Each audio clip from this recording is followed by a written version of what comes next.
Part 1. You will hear Kevin Brown asking for information about renting an apartment through an agency. First, you have some time to look at questions 1 to 5.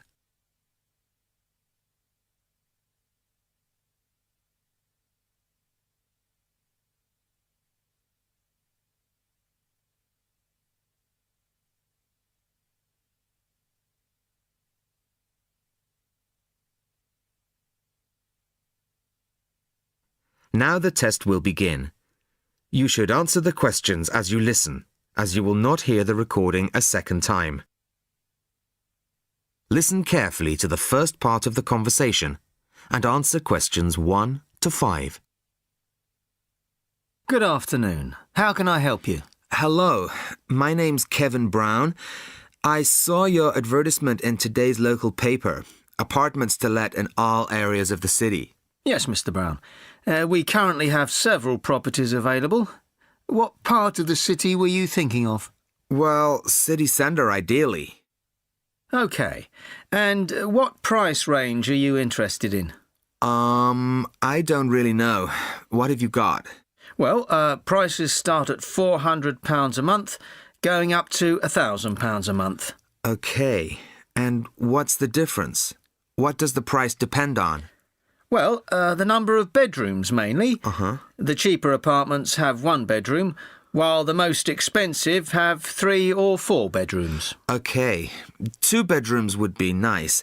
So I'll say 2 bedrooms up to $600 a month. Mm-hmm. Do you have anything like that? Right, sir. We have... just give me a moment, please. Mm-hmm. We have 2 properties that might interest you. One is in North Street. It's a very nice apartment, but it's £750 a month. But that includes a private parking space. $750. That's a bit higher than I'd like to go, really. Do you have anything less expensive? Yes.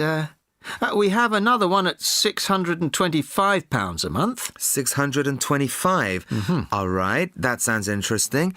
Where is it? It's in Cornell Road, at number 12B. I don't know that. How do you spell it? It's Cornell. It's near the park. I've never heard of it, but I'm sure I'll be able to find it on a map. Before you hear the rest of the conversation, you have some time to look at questions 6 to 10.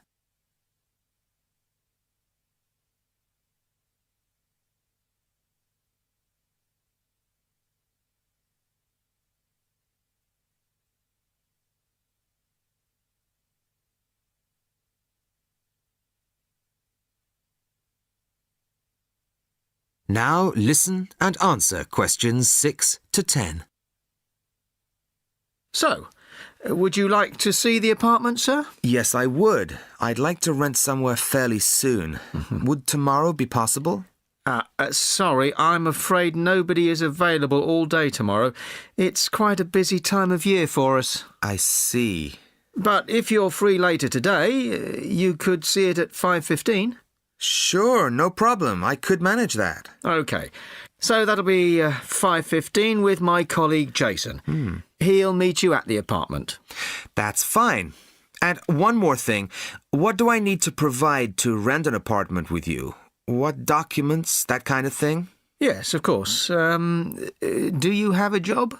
Yes, I work in a travel agency. Well, a reference letter from your employer, saying you work for them, and a deposit, which is 1 month's rent plus a fee of £60. What's that for? It's an administration fee to cover the cost of preparing the contract. OK. And one last thing. When would this apartment be available? It's empty now, so you could move in as soon as the contract was signed. That's great.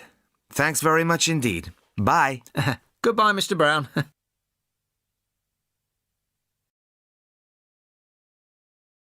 That is the end of Part 1. You now have half a minute to check your answers.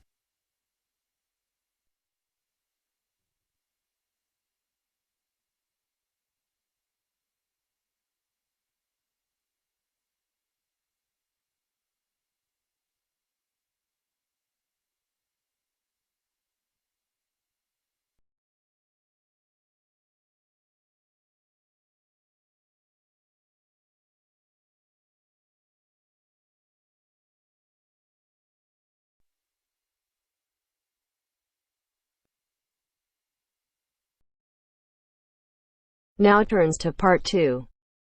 Part 2. You'll hear two teachers discussing a school trip. First, you have some time to look at questions 11 to 16.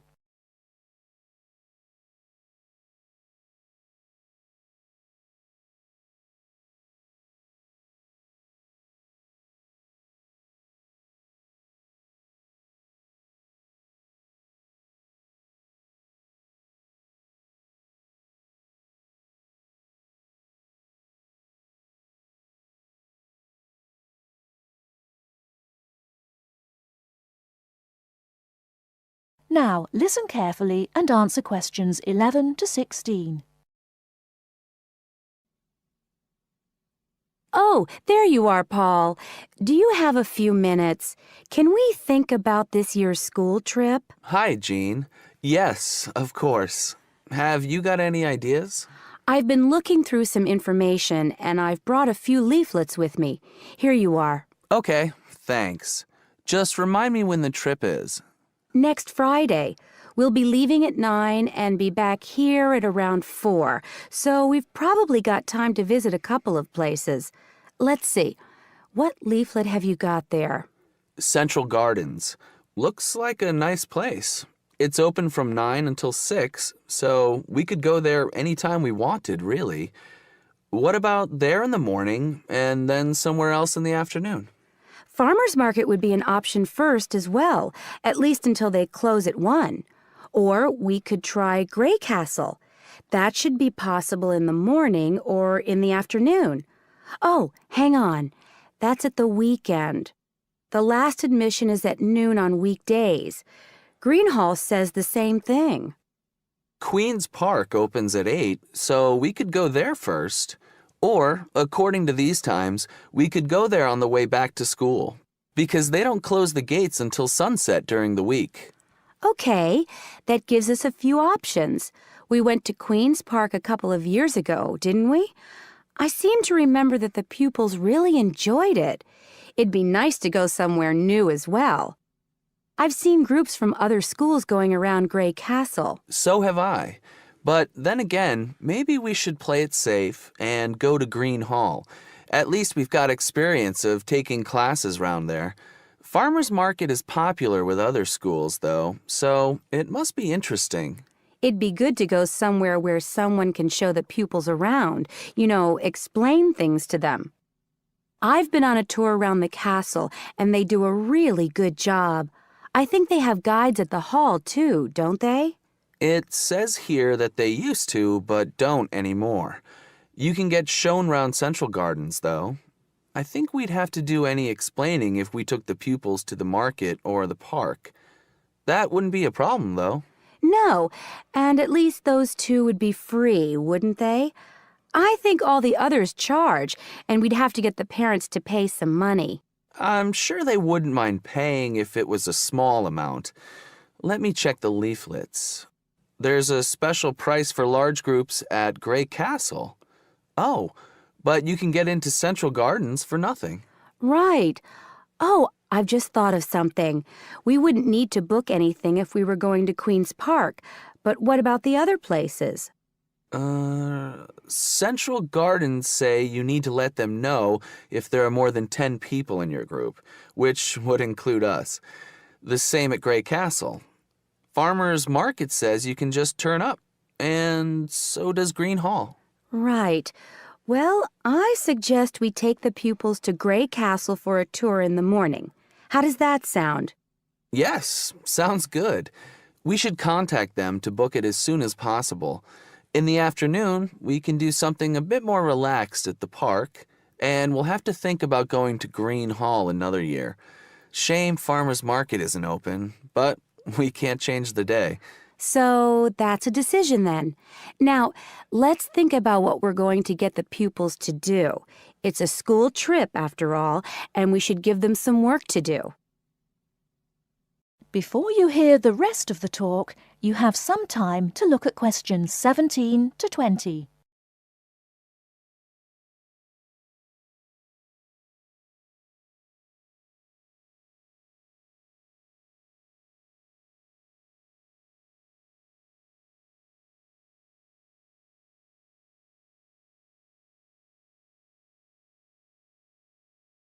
Now listen and answer questions 17 to 20. I think they should know something about the place before they go. That way they know what they're looking at, and they'll be able to write about it better when they get back. I'll put some information together to look at home and give them copies after the next lesson. Good idea. I'll write something for them to do as they're going round the place. We did a quiz last year, and that worked really well. I'll do the same kind of thing this time. Okay. Now, what about the travel arrangements? How are we getting there? What do you think? I remember one year Mrs. Jackson took her group by bus, and that was a complete nightmare. It's quite a long way, isn't it?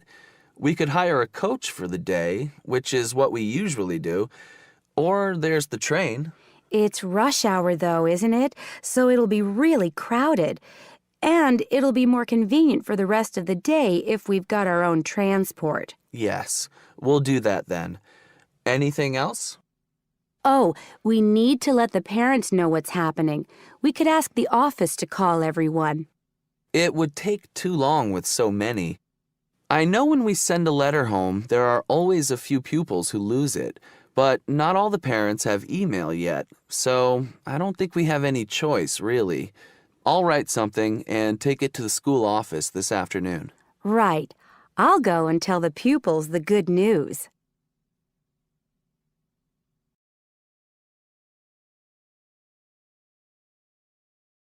That is the end of part 2. You now have half a minute to check your answers.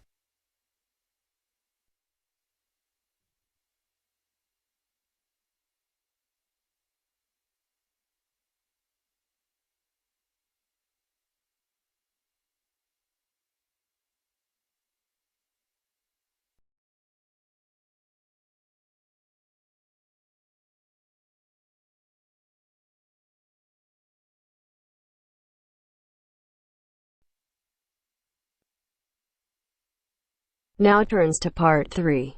Part 3. You are going to hear a conversation on rivers. First, you have some time to look at questions 21 to 25.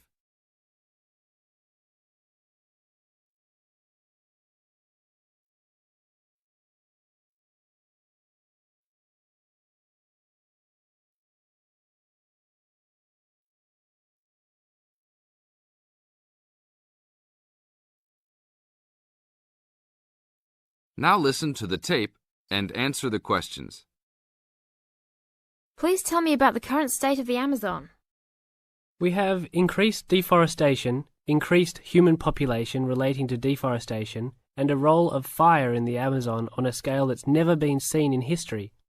At the same time, you can see progress in trying to counter that negative trend. How do you see this? We see this in the creation of national parks and indigenous areas, and efforts to fund sustainable development activities for locals. We see both good and the bad, and it's going to be a race to finish. I understand that you started the Minimum Critical Size of Ecosystems project. Could you tell me about it?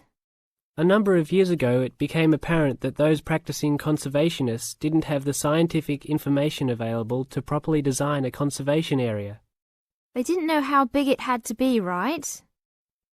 People were learning that as forests fragment, the fragments begin to shed species after they become isolated, so they end up becoming poor examples of what they had been. This relates to the size of the fragment. Do people still study this? Yes, there is a rich subfield of conservation biology that looks at the efforts of fragmentation. One of the consequences is a general policy response to set up protected areas that are fairly large, something on the order of 1,000 square kilometres.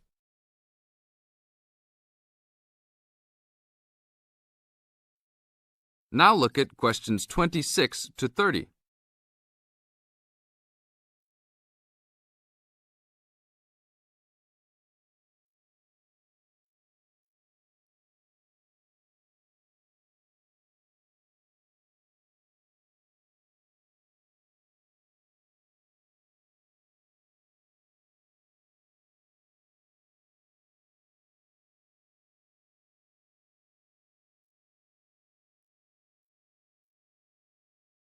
As the talk continues, answer questions 26 to 30. Can you talk a little bit more about the forest fragmentation? As habitats are destroyed, they are accompanied by habitat fragmentation. So when 50% of a forest is lost, the remaining 50% being is not one large block, but smaller pieces, which makes the conservation problem even worse than saying that 50% has been lost. And this affects not just forest, but species diversity, correct?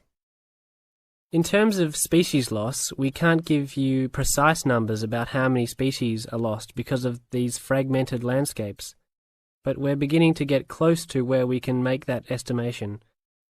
And so one of the policy responses to all of this, beyond just trying to create large protected areas, is to try and reconnect the fragments. You've been active in many projects studying the Amazon region over the years. Can you tell us about that process of understanding the Amazon? When people first started looking at conservation priorities, there was not much information about the geography of plant and animal species. One of the first clues was an analysis done in 1969.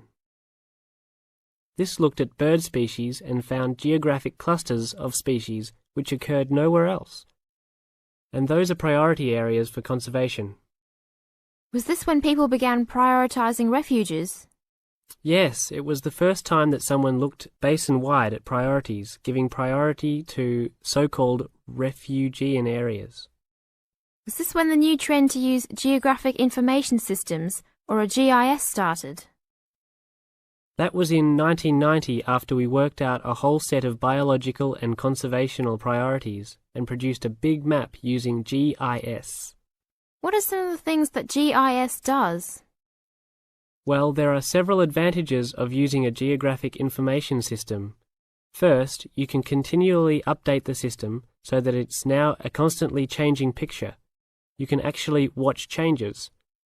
Then you can include large amounts of data, including information about the vectors of development. Roads, railroads, pipelines, hydroelectric projects, etc. And finally, because it is accessible on the internet, it makes this information available to anyone who's interested. That is the end of part 3. You now have half a minute to check your answers.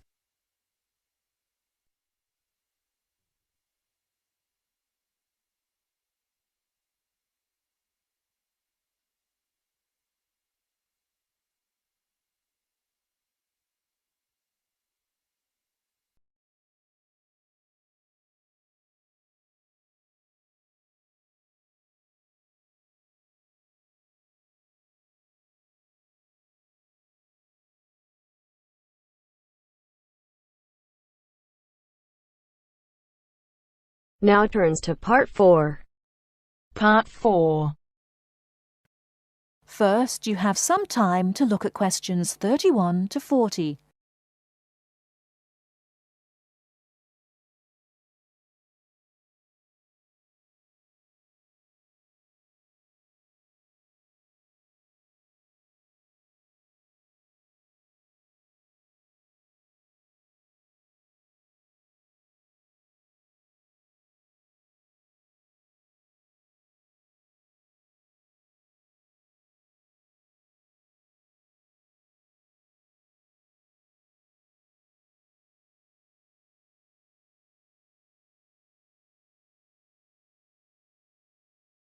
Now listen carefully and answer questions 31 to 40.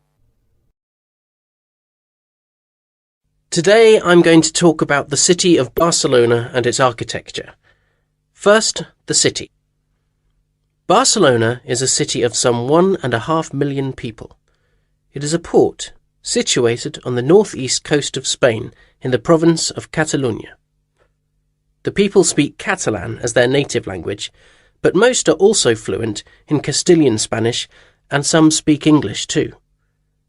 The city centre is surrounded by a ring road which encloses a grid with 2 major roads running diagonally across it.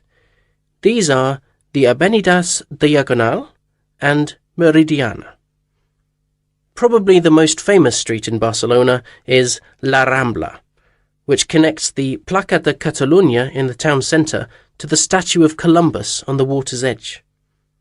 All along the centre of this wide boulevard are stalls selling flowers and artistic works.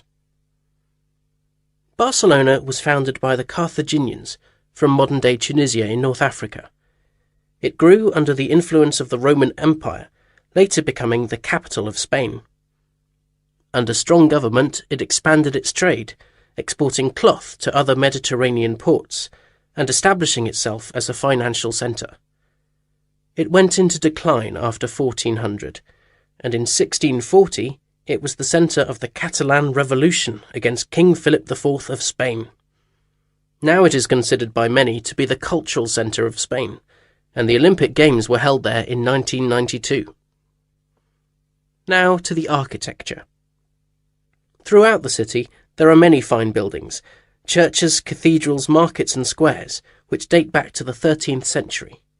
One very fine square, which can be entered from La Rambla, is the Placa Real, or Royal Square. This was built by Molina in the 19th century. 7 narrow passages lead into a large central area, which is surrounded by 2-storey buildings.